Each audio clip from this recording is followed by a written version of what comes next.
اگر آپ آگے ایک تاریخ رقم کرنا چاہتے ہیں، آگے اگر آپ کچھ انقلاب لانا چاہتے ہیں تو ضروری ہے کہ آپ اپنے آباء و اجداد کی تاریخ سے واقف ہیں۔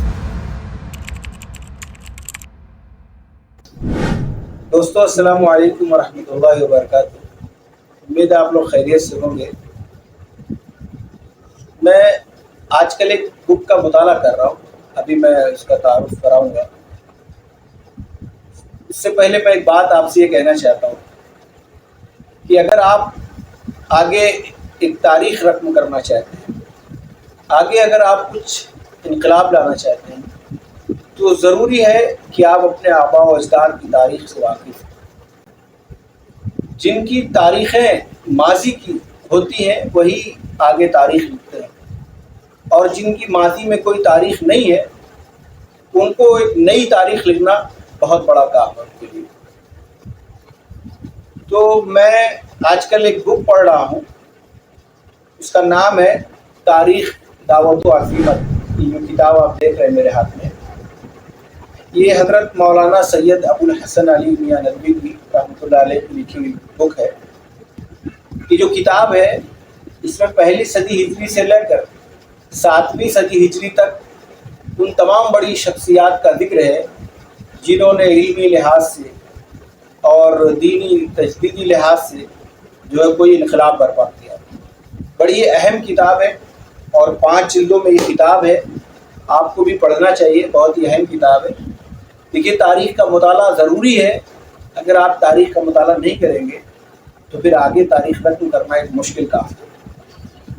اس میں جو پہلی جلد میں جو جن لوگوں کا ذکر ہے اس میں سب سے خاص شخصیت حضرت عمر بن عبدالعزیز رحمۃ اللہ علیہ، حضرت حسن بصری رحمۃ اللہ علیہ، اور حضرت امام احمد بن حنبل رحمۃ اللہ علیہ، اس طرح کے لوگوں کا ذکر کیا گیا ہے۔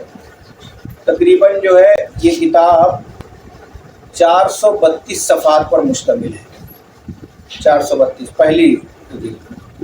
اسی طرح سے حصہ اول، حصہ دوم اور حصہ سوم، حصہ چہارم اور پنجم ہے نا۔ آپ بھی اس کا مطالعہ کریں اور اپنی عادت بنائیں کہ تاریخ اسلام کے بارے میں، حدیث کا مطالعہ، قرآن کا مطالعہ، ان سب چیزوں کا مطالعہ جو ہے اپنی عادت بنائیں، اور موبائل پر زیادہ وقت ضائع نہ کریں، اس سے کوئی مطلب نہیں ہے نا۔ موبائل میں تھوڑا بہت مضمون آپ پڑھ سکتے ہیں، تھوڑی بہت تحریریں پڑھ سکتے ہیں، لیکن پوری بکس پڑھنا بہت مشکل ہے۔ اس لیے جو آپ کوشش کریں۔ اچھا، آپ سوچ رہے ہوں گے کہ اس کی قیمت کیا ہے، تو اس کی قیمت جو ہے تقریباً ایک بک کی قیمت 350 روپے۔ تو امید ہے کہ آپ جو ہے اس کا جو ہے مطالعہ کریں گے۔ تو امید ہے کہ آپ لوگ کو یہ کتاب پسند آئی ہوگی، اور میری یہ ایڈوائس آپ کو، اور امید ہے کہ آپ مطالعہ شروع کریں گے اور اپنی عادت بنائیے کتابوں کے مطالعے کرنے کی۔ بہت ضروری ہے ہر مسلمان کو اس کے پاس علم کا ذخیرہ ہونا چاہیے، اپنی تواریخ سے، غیروں کی تواریخ سے، جو اسلامک ہسٹری ہے، ماڈرن ہسٹری ہے، ساری ہسٹری جو ہے آپ اس کو مطالعہ کرنا چاہیے۔ بہت ہی اچھی لگی مجھے یہ کتاب، تو میں نے سوچا کہ آپ کو ضرور بتاؤں، اور اس طرح کی اور بھی جو کتابیں میں پڑھا کروں گا انشاءاللہ آپ کے علم میں لایا کروں گا، تاکہ آپ بھی استفادہ کر سکیں۔ اور یہ کتاب اگر آپ کو آسانی سے مل جائے گی سارے مکتبے میں، انڈیا میں کہیں سے بھی۔ اگر آپ دوسرے ملک میں ہیں، نہیں مل رہی ہو، تو آپ مجھے کمنٹ کریں گے تو میں اس پر ایڈریس وغیرہ دے دوں گا، تو آپ بک والے سے منگا سکتے ہیں، ٹھیک ہے۔ اللہ تعالیٰ سے دعا ہے کہ اللہ تعالیٰ کتابوں کے مطالعے کا عادی بنائے۔